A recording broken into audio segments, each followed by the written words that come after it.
Hello, I'm Devin. If you're watching this video, there's a good chance that you like music of the Beach Boys or Beatles or Queen or Stevie Wonder or Paul McCartney, and you have clicked on one of my videos playing piano and very occasionally singing. Um, I'm making this video because I've been doing this on YouTube for almost exactly 8 years now. Very slowly, very methodically, figuring out songs by ear and playing them. And I want to say that I'm grateful to everybody who's tuned in. I know you don't have to be watching my videos, and I'm glad that you are, if you are one of those people who has done so. I'm also trying to figure out what's next for me. Do I continue to do these piano pieces by ear? I've done a few tutorials by now. Do I do more of those? Do I do more singing? I'm a little bit inhibited about my singing voice, but I have been known to sing once or twice in a few of these videos. Singing and playing piano at the same time is not something that I've mastered yet. Do I talk about albums? Do I react to things? I don't really know what's next. Confession to make, I don't really know anything about editing, as you can probably tell by watching this video. Not only do I not know anything about editing, I'm not necessarily looking towards fancy editing anywhere in the near future for my own videos. And what that means is I'm trying to figure out what the next step is for me, both here on this platform and maybe elsewhere. As I say, I'm grateful for the views that I've gotten and the likes and the comments, and everybody's been more or less pretty good about letting me know that they appreciate what I do. And I appreciate that. That's lovely feedback to get. And somewhere right now, my list of subscribers on this platform is hovering around the mid 600s. When I looked it up this morning, it was 666, which I suppose to some is a significant number. To me, it doesn't really mean anything except it's got a bunch of sixes in it. But that's cool. I don't think when I started this, I could have foreseen that would happen. I find a lot of people on this platform and others particularly inspiring, such as Rick Beato, and Adam Neely and others who do a lot of work with guitar and piano and music and talking about music theory. I haven't talked a lot about music theory here except in my tutorials. I'm a little concerned. I mean, I like talking about music theory, and I could probably get a lot of interest from myself and mileage out of, and material out of making videos about music theory. My concern is that I don't know that there's a lot of people who know what music theory is, or if they knew what music theory was, would care what music theory is. As you may have guessed by looking at my videos, I spend a certain amount of my time figuring out songs by ear. I do have what's called perfect pitch. I hate that name because there's nothing perfect about it. Probably a better term for me would be absolute pitch.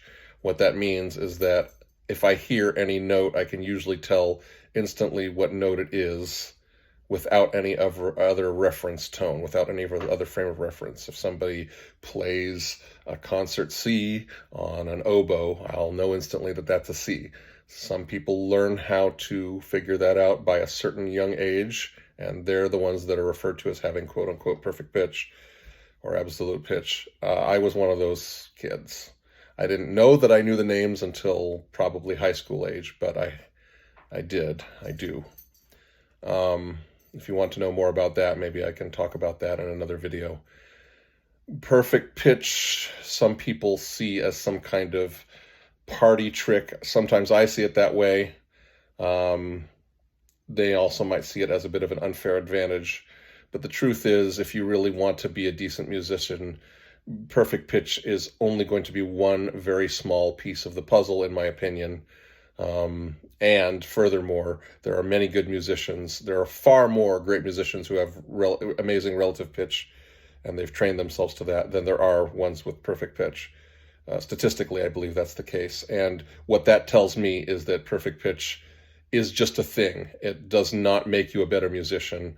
In fact, I would say there are certain contexts where it gets in one's way. I'll give you one example. I've done some singing in choirs, and when an a cappella choir or singing group, which I've also been a part of, sings a piece or a song, if they all slide slowly, either sharp or flat over time, it is very, very hard for somebody with perfect pitch or absolute pitch to stay in tune with the group that's moving out of tune relative to concert pitch. Now, most people with really good relative pitch, they might notice that something is sliding sharp or flat, but it's not going to grate against their nerve endings to be able to stay in tune with that group. Whereas with perfect pitch, that becomes much harder. Here's another example. With good relative pitch, like many good musicians have, it's fairly easy, once you know the different keys and key signatures, to be able to instantly transpose any piece. That means change its key from one key, say C major, to another, say, I don't know, G major or E major or B flat. You choose. You can transpose fairly easily. I'm not saying that I can't transpose with perfect pitch, but sometimes that's a much more difficult task, because if I am playing certain keys on the keyboard, I expect certain notes that are locked in, as long as the piano is in tune, to come out. But if I'm playing a keyboard that transposes to something else and a different note comes out than the one I play, that can be very jarring if I'm not prepared for it. So that, I would say that that's a weakness of perfect pitch, in my opinion. Sometimes there are some aspects of absolute pitch or perfect pitch that help me figure out these songs. And you may have wondered why some of these come easily to me, and that's part of it. But also part of it is a lot of ear training, which involves work. It's not just something that I was born with. I had to pay attention to a lot of the different intervals, a lot of different chord qualities. It's not that I can hear a chord with 6 or 7 different notes in it and instantly know what every note is in there just because I have absolute pitch.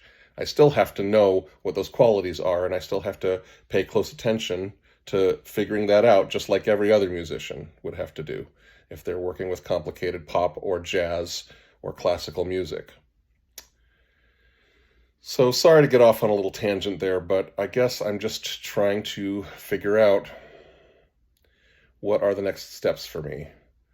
Like everybody else, the pandemic for the last 2.5 years has been stressful, and we've had health concerns in this household, some of which are related to the pandemic, some of which are not. And of course, going about our daily business has been affected. Those of you who have young kids and live in this world right now can understand that it's a stressful time for dealing with young kids. Even now, some people feel that we may be pulling out of things. To me, that's mixed. It's not exactly clear. I don't feel like we can just go anywhere we want without masks and not incur certain risks. But this video is not to discuss the pandemic, except in as much as, like many people, I am trying to determine what it is that I want to do here on this platform. And I have some ideas, but I'm not really sure what it is that I want and what it is that people who watch my channel want. I'm not real good at conducting polls on a regular basis, or even once. I have never done that. Sometimes I will use what is said in the comments to help guide me to a decision as to what to do next. However, I don't make up my mind solely dependent on your comments, because I have a lot of my own opinions as to what I should or should not be doing, or what I want or want not to be doing. So Sometimes I'll, take feedback, and sometimes, the things I want to do are self-generated. In any case, thank you for listening to this. It's long and rambly. My apologies. And not edited, as I mentioned, which means that you have to have a lot of patience to sit through this if you've gotten this far. I appreciate everybody who's watched, as I said, and who's left a positive comment. Some of the time I even appreciate the negative comments. Some of the times I really don't. I don't love negative comments in general, but, if I deserve it, that's one thing. Thanks again. If you want to leave comments or feedback as to what you'd like to see happen next, I'll take them into consideration. I'll take them into account. I may or may not decide to go that way. That's nothing personal. Hope you're doing well. Take care. If there's anything you're interested in terms of music theory or music or ear training or learning the piano or other instruments, I have just barely started to learn bass guitar, but I'm not anywhere near as good enough as to post any videos of myself playing bass yet. That's a long way off. As I mentioned, I sing occasionally. I don't do as much singing as I used to, and I don't love my solo voice, which is why I don't sing a lot of solos. In any case, all the best and take care.